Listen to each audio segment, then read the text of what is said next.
We'd like to acknowledge the traditional custodians of the land on which this podcast was produced, the Gadigal People of the Eora Nation. We pay our respects to elders past and present. This episode contains discussion of suicide. If this raises any issues for you, support is available through the links and phone numbers in the show notes. Out they go, along the line to Fulton, onto Rogers. Rogers with that incisive pace of his, throws the dummy and he's accelerated himself right into the clear and goes right underneath the post. That was a run from his own side of Rogers has scored! Rogers is over! Rogers scored! It's October 2022 and Matt Rogers has the first copy of his memoir in his hands. It's titled A Father's Son. This is a big moment. These pages are filled with the memories and stories that shaped his journey to greatness. He's one of the most talented footballers of the modern era and a dual international in rugby league and rugby union. But carving this path hasn't been easy. These same pages share the heartache and hardships he's experienced along the way. From experimental surgery to losing his parents in tragic circumstances. In writing this book, Matt has reflected on it all for the very first time. I'm Matt Middleton, and this is Head Game. Today, Matt Rogers on creating his own identity and legacy. Now, I'm super stoked to have the legend that is Matt Rogers on Head Game. Matt, how are you, buddy? I'm going well, yeah. Just living the dream, some would say, up here on the Gold Coast and enjoying life. Good, mate. That's music to my ears. I'm glad you're enjoying life. You've got a big smile on your face, so it looks like you're in a good place, which is always important. Talk to me about the younger Matt Rogers. Obviously you were introduced into the footy world from the moment you were born, right? Yeah, absolutely. I mean, my childhood was a bit, it was full on. I had an older brother. Obviously, my dad was a footy star, so it was always around us. So at a very young age, having that older brother who was a couple of years older than me, I just wanted to play footy with him. And, he started playing and I was sort of out of the loop, so to speak, with, him and my dad and my older brother. They would talk footy and I was sort of like this sort of 4-year-old sort of trying to get in on the chats and I wasn't a part of it because I wasn't playing. So I kicked and screamed and got the tick of approval to go and play from my dad, actually. Like my mum just got sick of me badgering her, tears. And I said, I want to play. And normally it's the mums keeping their little kids out of footy, but my mum was like, right, if your father says it's all right, you can play. So Dad finally relented and let me play it. I was only 4. The ball, back in those days, there was no mini footy, so the ball was sort of as big as me. There's pictures of me holding it, and it's almost got 2 arms around it. I was pretty talented sports-wise, like hand-eye coordination, all that sort of stuff, and probably just had it over my brother. Not by much, but enough. From the age of about sort of 7 and onwards, I started to get the wood over him in a lot of the game. You got to think, back then, there was no, Atari was probably there was none of that stuff. So we were outside playing everything. I was a faster runner than him. And mate, I beat him in tennis and he'd just beat the shit out of me. And I beat him in handball and he'd just crack me. And I used to whinge and complain to mum. And my brother used to get a bit of a hiding off my dad every time he did it to me, because I was his little brother. But, and my mum, well, she couldn't really do anything about it. Like my mum would say to me, like, you can easily stop it. Just stop beating him. And I'm like, no way in the world am I going to stop beating him. Like, it's the only thing I've got over him. Because to stop the beatings, you got to stop beating. Yeah. So it sounds like that you were really, really close. The 3 boys of the house. Is that correct? Or were you all really close? Well, my dad was hard on my brother and I, probably harder on my brother. My brother had it pretty rough when he was younger because he wasn't quite the athlete that I was, and I was sort of following Dad, and he was trying, and he was pretty rough. I sort of got a little bit of favour from the old man because I was pretty good at football, but I was trying to sort of follow in his footsteps and trying to get his attention and please him. It's the old story. Yeah, it's the old story. Back in the 70s and 80s, like men were different. You know, the love and affection wasn't the same. And it's the story is like every guy my age I talk to, it's like the same. Like, you know, Yeah, of they're course. trying to get your attention, your old man, and they're being hard and tough. And then you look at their life. Like my old man's my pop was a World War II vet and just tough as nails and just showed zero emotion, zero love. And that was my old man, that was the way their he was era, raised. 100%. And like, I'm like, well, I'm just getting the flow on of that. So I look back and I just, man, I'm grateful for it. I've got to be honest now. Like, as I look at the world now and I just think, man, I've got a business where I have to hire people and I see their mentality to life and I just, makes me want to throw up. It's to be honest. changed so much, hasn't it? It's like, mate. If you've done what you've done, and what was done to you years ago, and not in a bad way, but that's why we're so disciplined. That's why we're resilient. That's why we're tougher. And it's just a different era, isn't it? Yeah, and I'm not throwing shade on this generation because I think there's some great stuff. I've got kids that are growing up in this generation, and same.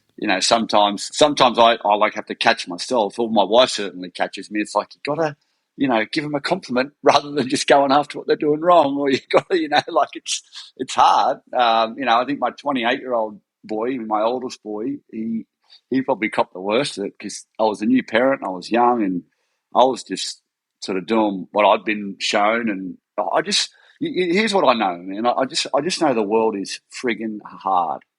The world is a hard place, and it does not care about you. And if you lay down and you think it's going to pick you back up, it just won't. It will not. It will kick you when you're down, and it will hold you exactly down. If you think it's going to give you opportunities, and if you think it's going to lay everything on a platter for you're mistaken. You've got to go out there, you've got to get it, you've got to tackle it, you've got to face it, you've got to challenge it. So from sort of age sort of, I would say 17 to 21, my oldest boy sort of rebelled, and I actually thought I lost him. I thought, I don't know what's going to happen here. And, fortunately now, he's married and got his little, my granddaughter, his daughter, Elsie, with his wife, Maddie, and it's beautiful. I love it, and I love the man he's become, and he's focused and he's disciplined. And I probably put that down to the hardness of, back in the early days of his life when I've just tried to drill into him. It's like, mate, it doesn't matter who you are. It doesn't matter what your last name is. It doesn't matter if you're good. If you can't deliver, you're gone. And if anyone knows that, it's you, right? Because you grew up with your dad, Steve, being an absolute legend in the game and going on to being the CEO of the club, etc. So talk about, the name, talk about the pressure, talk about the validation that you were seeking, like you said. Was the pressure sometimes too much as a kid? And I talk about, young teenage sort of years going into becoming a professional. How did that weigh on your shoulders? Yeah, I think I handled it pretty well, to be honest. As a kid, as a teenager, I sort of arrogantly embraced it. And when I would go and play in competitions or I'd be trying out for rep sides, I would use that as fuel. Like, I'm Steve Rogers' son. Like, no one's going to be better than me. I'm going to go out there and I'm going to show them, because I would hear people. You would walk past a group of people and they'd say, "Oh, that's Steve Rogers' son." You'd hear the whispers. And I would be like, yeah, and I'll show you. It wasn't until probably moving into the professional ranks when it really started to annoy me. And I'm embarrassed to say it, to be honest. Like, it sort of really pissed me off as a sort of 17 to sort of 21. The first year, I got to Cronulla and it was like, my name was written in the paper if I did something good, but it was never Matt Rogers. I felt like my name for a period of time was Matt Rogers, son of former Test great Steve Rogers.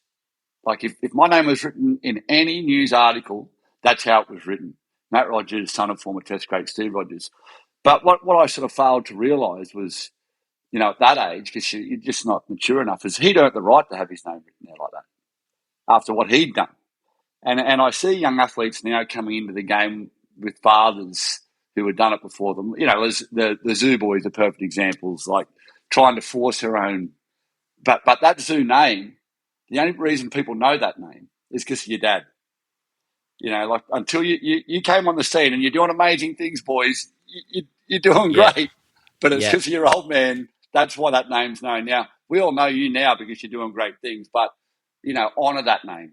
don't tear it down to try to build yourself up. And that was what I was doing. And it just, I'm like, I'm Matt Rogers. I don't want my name written like this. And my mum, went through a tragic sort of 5 years of cancer and brain tumour and everything. And it wasn't until she came and watched me play in an Australian game, and she collapsed at half time. And that's when they discovered she had a brain tumour, and she got rushed into surgery. I got rushed off the field at the end of the game. I'd had the best game that I'd ever had for Australia. I think I scored a few tries, kicked the swagger goals, and set a record for most points in a game. And I get rushed to the hospital, and my mum's literally being taken in to be operated on. I've got to have emergency surgery, and she's right in the room before you go into the operating theatre. That little room, where they dose you up with sort of pre-med stuff, and you're all woozy, and I sort of rush in there, and she sort of grabs me, and I don't know whether I'm going to ever see my mum again. Like, this is, brain surgery, and it was, heavy. She'd been going through breast cancer for about 4 years at that stage. She pulls me in tight. She says, you've made it. And I'm like, what do you mean? She goes, I'm not Steve Rogers' wife anymore. I'm Matt Rogers' mum. Wow. That was huge. And that must have been when she got to the game, or, people must have said, oh, you're Matt's mum, like, instead of like everywhere she went before, it was, oh, you're Steve's wife, and for her to be thinking of me in that moment, it really, that was who my mum was. And you said she was battling cancer 4 years to that point. Before that. Yeah.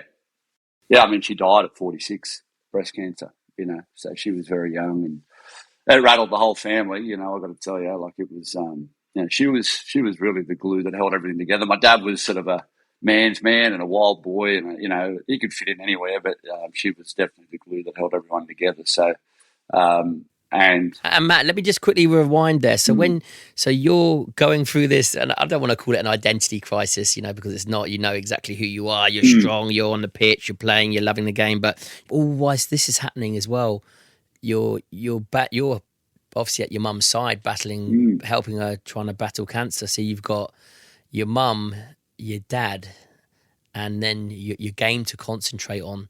How did you split your time between all of that?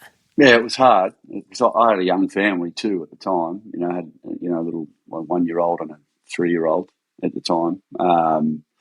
It was probably one of the hardest times in my life. And my dad was really just not ignorant to the fact of how bad the situation was, but it affected him so much he didn't want to acknowledge it. So, at the back end, when mum was in palliative care, I remember him just being, so absent from the situation.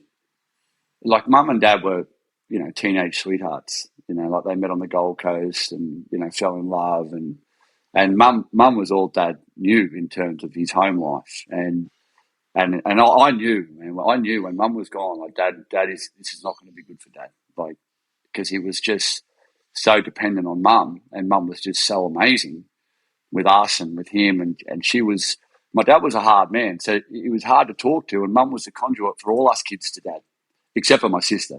My sister got everything off dad, like she was daddy's girl, but for us boys, like, if we didn't have mum, it was hard to speak to dad. So that's interesting. So how was your relationship with your dad then? Well, we didn't get on because he was my boss at the time. He was the Cronulla Sharks boss, and I was one of the star players, so to speak. So he would try to get me to do stuff because it was easy for him that other players didn't want to do. So, go and do a morning tea at this business and spend an hour with their clients and go and do this and he just used to put it on me every week. And I'm like, no, I'm not doing it. I'm going to see mum. I'm going to spend time. Mum was in palliative care at the time. This is the back end. And I just remember just me and dad just like button heads so much. And I think I wrote about it in my book. I lost my dad. I literally didn't, like, he was not my phone would ring and I was like, is this my dad calling or is this the CEO of the Cronulla Sharks calling? And so I just wouldn't answer the phone and I would never return his calls. So I just didn't speak to him. And it just became really hard for both of us. So that was a very big, that was a big conduit to reason like why I left Cronulla, because I wanted to get my dad back. I didn't want him to be my boss anymore, particularly after all the stuff that we were going through and being through. But my mum, God love her, like she's, in palliative care. She's, weeks away from dying, and she tells me on a deathbed, you can't leave Cronulla. It'll ruin your dad. And I'm like, what? I can't do that, Mum. Like, you can't tell me that. I'm an adult. I've got a wife and kids, and you can't tell me that. Like, it's unfair. It sort of broke my heart, to be honest, that she would say that to me. But it would have been worse if I went to St George, or if I went to Manly, or if I went to if I stayed in rugby league and went to another club, that would have been worse for Dad. It would have been worse. Yeah, like as the CEO of the club, and one of their star players leaves, and it's your son. Like, you can't work that out. Like, so for me, and having the rugby union background, so fortunately, after a couple of weeks, Mum had obviously spoken to Dad and me, and she'd realised what was going on. So I before she passed, she actually said to me, "You have to leave Cronulla. You have to get out of there. Otherwise, this can't be you two." Like, my dad was my hero. Like most young boys, their dad's their hero. And the crazy thing about my dad being my hero, he was every kid in the neighbourhood's hero as well. So he was and I just wanted to be like him. And this was a really, really hard time in my life where I sort of felt like I'd lost him, and I was about to lose my mum. And were you starting to dislike him? Because I went through the same with my parents. I started to dislike them, and then I didn't want to be around them. And it was like you said, he's your hero, and then all of a sudden you're starting to hate your hero. It's Mate, you not got a good headspace to be in. I was furious. Just with a lot of things that were going on, and I couldn't believe it. And I did lean towards that. Like, there was always sort of like that inbuilt sort of love, but I was just hating being in his space, and I just didn't want to see him. Yeah, the only reason why I say that is because when you got the calls and you said, "Oh, I wouldn't even call back," is because you didn't even want to be around him. You didn't even want to hear his voice. And I've been there where you're just like, I realised that I was starting to hate one of my parents, and I was like, wow, that's a really, really bad place to be in, and a really bad headspace to be in. And then your mum, I love that your mum on her deathbed of all places, bless her, she's now does she help mould this situation into you leaving, right? Yeah. Well, the crazy thing about it was, she said that a few days later she passed away. Dad wasn't there. I was there, and I had to ring Dad and tell him that Mum had gone, and he got there, and we just broke down and hugged and sort of made a pact that we'd be okay. And I told him that day I was leaving, and he said he understood, and he'd support me 100%, to the point where, as the CEO of the Cronulla Sharks, at my press conference for the Australian Rugby Union, he came and sat next to me on the table, which is a pretty big move.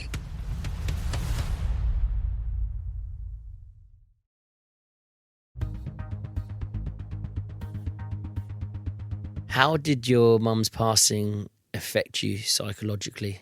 What was going through your head, and how did you move on psychologically from that? Yeah, it's a long time ago now. I've had a lot of people ask me, like, how did you go through all that stuff? Like, how did you do it? And I think I just went into sort of like a mode of just do what needs to be done, and kept busy. I remember I organised, all of my mum's funeral with my brother and my sister. Like we did it. I didn't want Dad to have to worry about it. We did it all. I tried to. It's funny you're asking me this.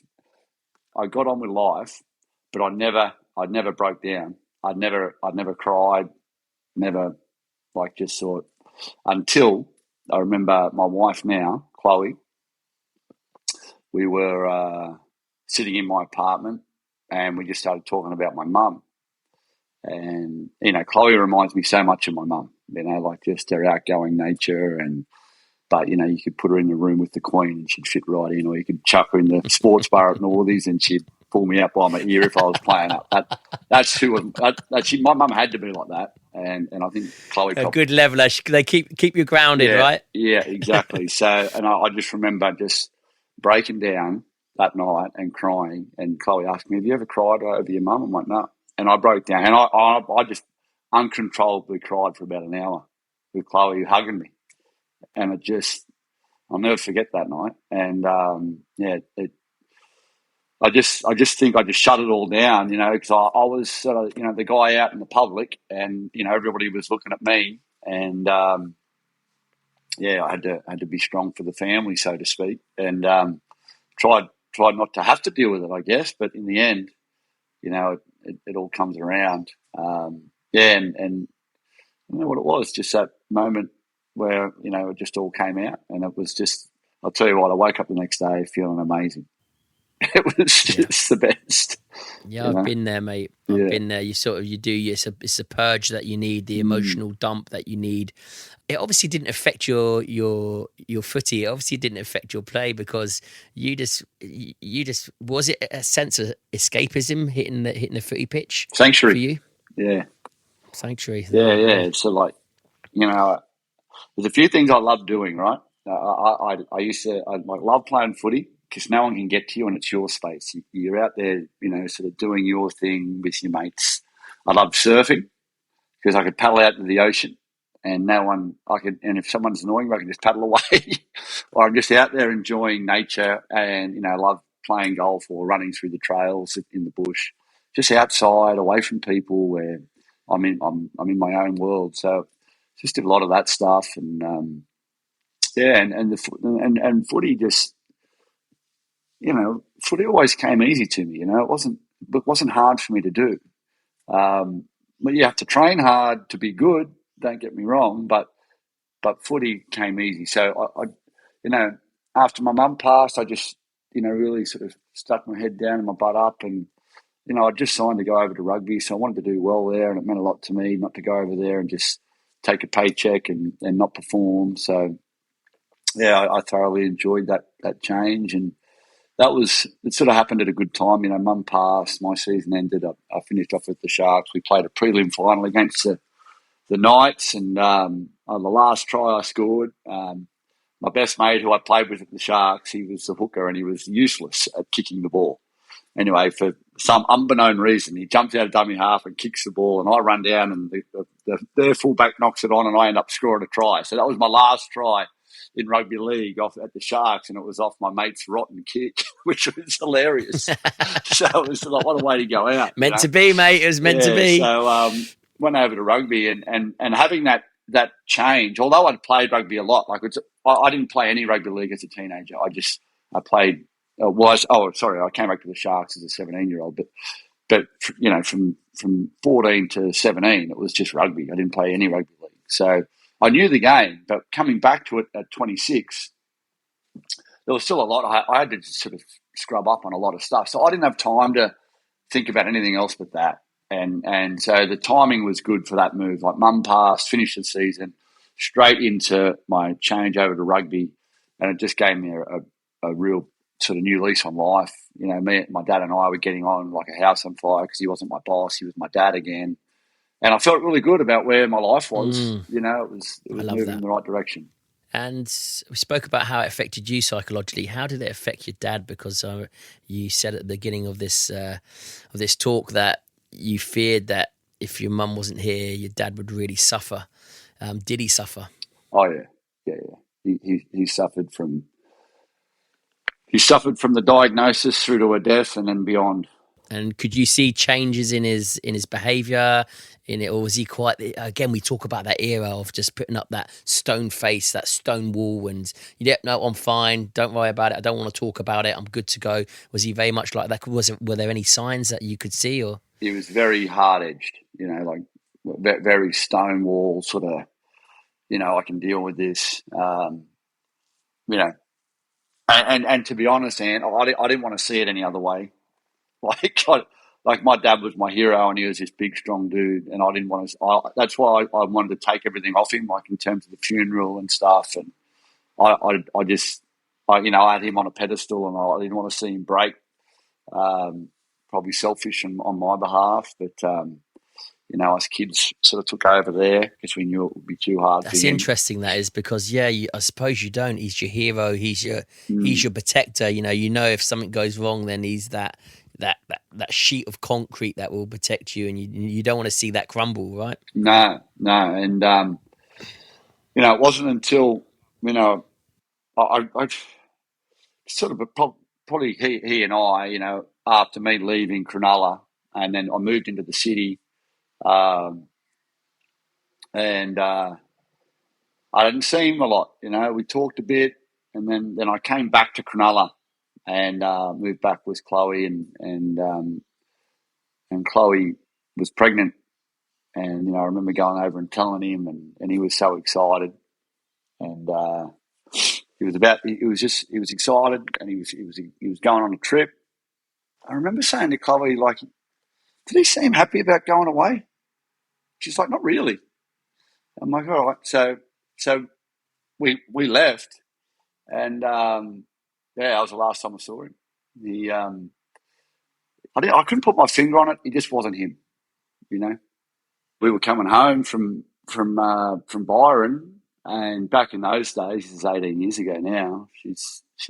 We're going in and out of service areas as you're driving from Byron Bay back to Sydney, and he called me at like 2 a.m. when I was on the road because we drove overnight, and I didn't get the call. I got the message at lunchtime the next day, but he killed himself that morning. How do you find out that your dad's passed? You get a phone call from your brother? From the police? No.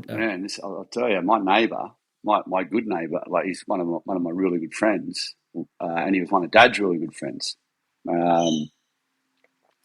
He's just banging on my door at like 6 a.m. And I'd got home at like 4, 5 in the morning. I'd literally been in bed for an hour, and Chloe was up. And I just hear this yelling at my front door. He's mad up. And Chloe's like, no, he's upstairs asleep. And I could hear him going, he goes like, has he spoken to anyone? And I just remember him keep saying that, has he spoken to anyone? Chloe comes running upstairs. She goes, Downsy's Martin Downs, so we call him Downsy. Downsy's downstairs. He really wants to speak to you. He said, don't speak to anyone on your phone. Don't pick up your phone. So I go downstairs and I see him, and he goes, have you spoken to anyone? And I said, mate, I just got home. What's going on? He goes, you've got to come with me now. As the crow flies, my dad lived about sort of 500 metres, he lived on the beach, I lived on the bay. And before all this happened, my dad, when we first moved into that house, we had a party there. Well, not a party. I had a few mates over, and Downsy had just moved in next door to me, and I knew him and Dad were good mates. So he leaned over the balcony and goes, what are you doing? And Chloe was away. I said, we're just having a few beers. Come over. And he goes, ring your old man, get him to come down. So I rang Dad, and Dad came down, and Downsy came over. We had a bit of a night, just the boys. And then Dad was walking home, and he goes, come out the front. I want to speak to you. And we went out the front, and I remember we were leaning on my car, and he goes, I've just had enough. And I thought he meant enough of his current relationship situation. So I'm like, well, mate, just finish it. And our house was huge. I said, just come live with me.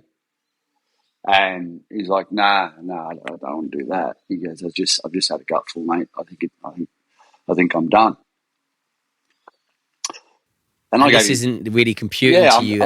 We'd had a few beers, and I'm just trying to think, you're done with what? And that's when I sort of started to, what is he done with this woman, or is he, and so I gave him a hug and I went, mate, I'm here, just, you can come stay with me anytime. But you think of it like this, right? Like this is a guy who was like the greatest Sharks player of all time. He was the CEO of the club. Like, who does he go and talk to? You know what I mean? Like, fucking hell. Just sent shivers down my spine there, mate. You're exactly right. Wow. He's trying to talk to me, and I didn't know. Like, this is before, mental health was the trend. Not the trend, but the thing. Yeah, no. And I think he was sort of like quite a catalyst towards that. Like everyone's like, holy shit. Like this is a CEO of his beloved club. He's got kids, he's got grandkids, he's got a lot to live for, and Yeah, who does he talk to? yeah. So that morning, when Downey's banging on my door, and he goes, "Have you talked to anyone?" That I sort of get in his car, and I sort of knew, oh yeah, this is not good. I said, "What's happening?" He goes, "Mate, I was walking on the Esplanade this morning," and he goes, "and there was a lot of people around your dad's apartment, and I've walked up there to find out what's going on." And he goes, "I don't know how to tell you, mate, but your dad's gone." So I got there, and there was like a cast of thousands around this apartment this time, because word around Cronulla. And that's why he was saying, has Matt talked to anyone? Has Matt talked to anyone? And I got up there, and there was like 200 people. Like, as soon as anyone had walked past his apartment on the Esplanade, someone would be out there going, "Oh, Steve Rogers has just died. He's in the stairwell." And then they'd wander up, and it just created this crowd of people. I get there as the police get there, and they go in and sort of survey the situation, and it just became a zoo. Anyway, they just asked me to, do I want to identify the body? So I just went in there and just sat with him for a couple of hours, just sort of talked to him and asked him why did he do it for, and didn't answer, obviously. It was tough. I came out. There was probably 1,000 people outside the apartment block now, and just people who love my dad. Were you asking the questions that you knew you couldn't ask? Why didn't he tell me he was proud? Why didn't he ask? Why didn't he tell me he loved me? Why? All those things. And I just laid on him, to be honest, and hugged him. And then the funny thing that came out of the morning was he had a watch on that I gave him. Well, I didn't give him. He wanted it. I said, "Mate, watch cost me $1,500. And he goes, "I'll give you $500 for it." I said, "All right." So I gave it to him, and he never frigging paid me. And he had it on. So you took it back. I took it off him. I've still got the watch. I've still got it. I got his name and his things engraved on the bottom. Love it. It was a brutal morning. And how old were you, Matt? How old was I? Jeez, it was. I was 30. I was 30. He was 51. Yeah, he was not quite 51. He just turned 50. I think. Yeah, so it was. It was tough. Like, to be 50 years old, man. I'm 48. I'm 49. I'm closer to 49 than 50. To think, man, my mum passed away at 46 and my dad at 50. I'm like, man, I feel like my life's just started. Like, I feel like there's so much good stuff to happen. I look at my kids and my grandkids and, the life we've got ahead of us and my wife, and I feel like the luckiest guy ever. I honestly I just can't fathom it, but, that, like, my old man, like, if you wanted to beat Cronulla in the 70s and 80s, you take out Steve Rogers. And it was almost legal. So they talk about CTE. Man, like, when he had his jaw absolutely smashed from one side of his face to his other, and it was what ended his career in Australia, basically. There wasn't even a penalty given. I know. It's just like, what the hell?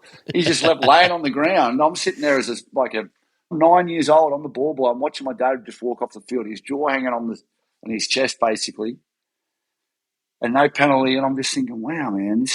But I looked at my old man. I thought, he is the toughest bastard in the world. Yeah, hardcore back in those days, mate. Mate, I remember creeping into the dressing room, like it was at Belmore Oval. And my mum and my brother were sitting in the stand, and half time happens, and then the head of the ball boy, he knew how like emotional I was about this whole thing. He goes, "You don't have to go out there for the second half. We'll get other boys." And so everybody cleared out, and it was just my dad and the doctor in the dressing room, and I was out the front. And he goes, "You don't have to go out." So I wanted to go into the dressing room to see my dad, because the ball boys weren't allowed in the dressing room at half time. So everyone goes out, and you could hear like the crowd roaring in the stand above you, like it was this old concrete sound. You could hear the murmur of the crowd, and it was like a horror movie. I'm sort of creeping down this like concrete hallway to try to get in there to see how bad my dad is. When I opened the door, and there was just him.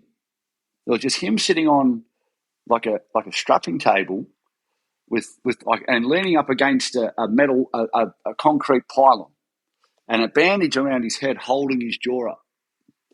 And I'm like, and he sees me, like he sees me stick my head around the corner, like not knowing what to do, and he sort of calls me over, and he couldn't talk, so he just sort of, he taps the bench for me to jump up on the bench next to him, and he just grabbed me and hugged me.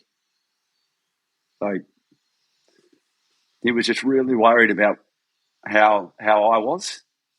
He didn't care about how he was. And, those moments, like my mum and dad both did that in times when they were in a real bad way. Just there was a lot of love in our family. It just came out in funny ways, Yeah, you're their comfort. You find comfort in your children. You find a sense of peace that you can't explain in your children. And whether it's just a moment of them being there, a moment of just setting eyes on them, a moment of just them being at your side, that's all we need as parents. But, when you look back on things and you knowing your dad as he was and you now being a parent, you realise that the magnitude and the power of those moments and how important they are. Yeah, man, and yeah, you're so right. I mean, I love it when my oldest kids are 28 and 25, and my younger kids are 18 and 17. So 18 and 17, it's almost like they're too cool to hang out with you because it's sort of like, but they're not. They're great. I and my older kids, I love seeing. My oldest boy, he's got his own stuff going on. He's a busy guy. And works hard and got a family and. But when I see him, it's just the best. It's the best, and same with my daughter. They've got their own lives and kids, and it is pretty special when you see them and you have them all together. It's a moment that I just cherish. But losing Dad that way, don't wish it upon anyone. At such a young age, it's tough.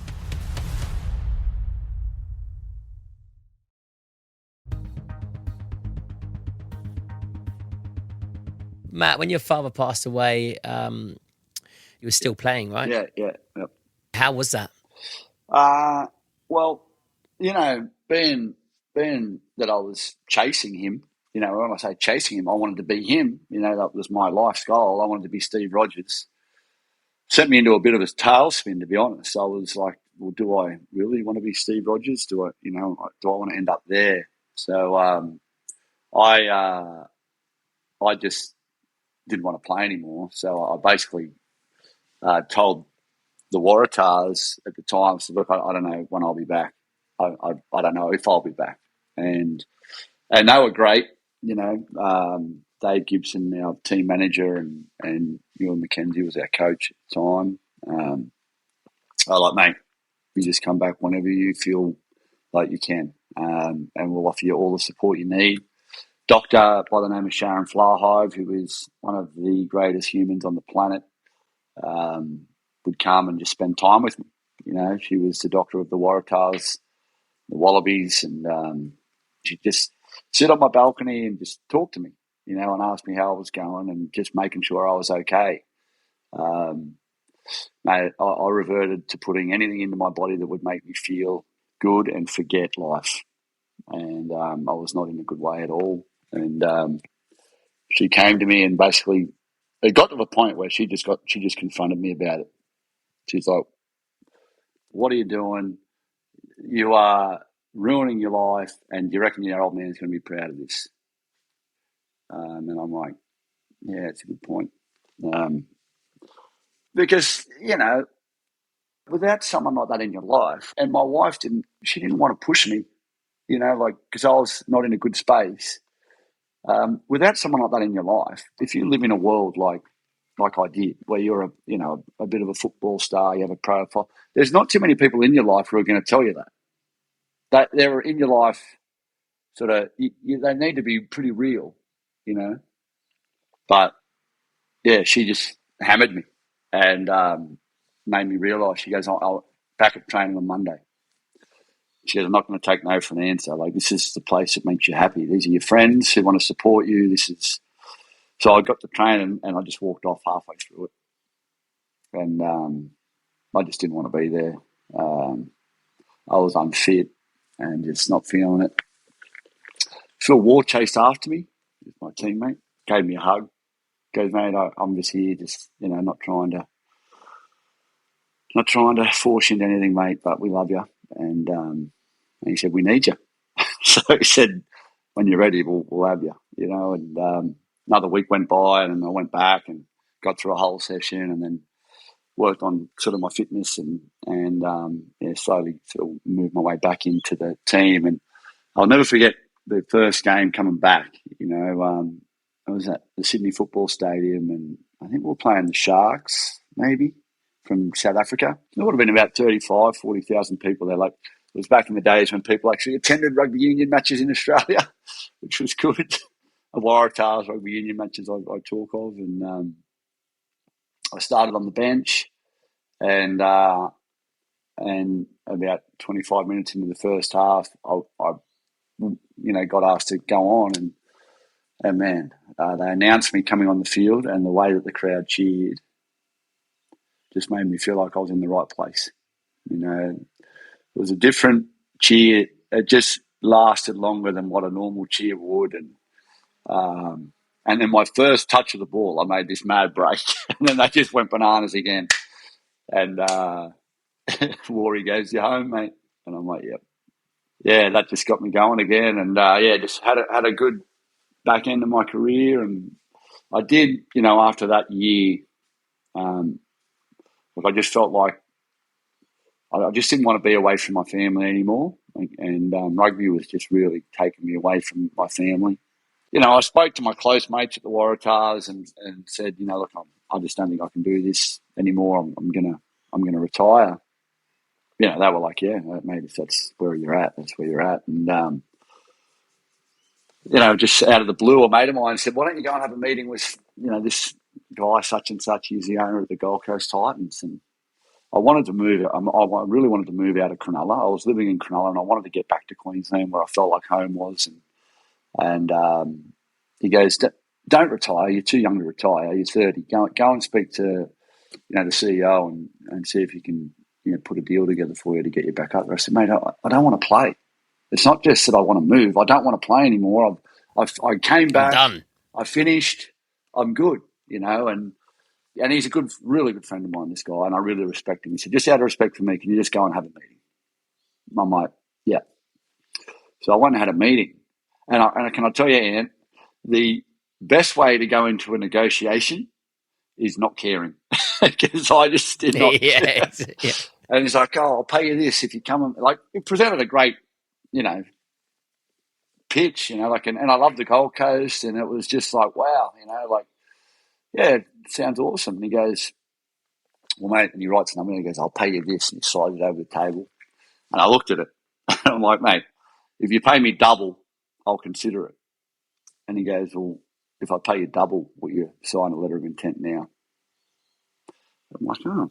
Oh, really? Called your bluff. Yeah. I'm like, all right. The crazy thing is my wife, her dad and stepdad are both barristers. And she's like, don't you sign anything in there? And I'm like, I'm not going to sign anything. I don't even want to play, Anyway, I rang her and I said, just so you know, we're moving to the Gold Coast. She's like, what? You said you wouldn't sign anything. I said, there's a lot of reasons, and they're all dollars. I signed. So anyway, I came back to the Titans. I actually ended up getting a release, and I came a year earlier. So I actually, although I did get paid well to come to the Titans, I took a huge pay cut to come and play the first year I played here. But it was the best move for me mentally. Just everywhere I went in Cronulla, it was just dad. And everybody who knew my dad, Cronulla is very insular.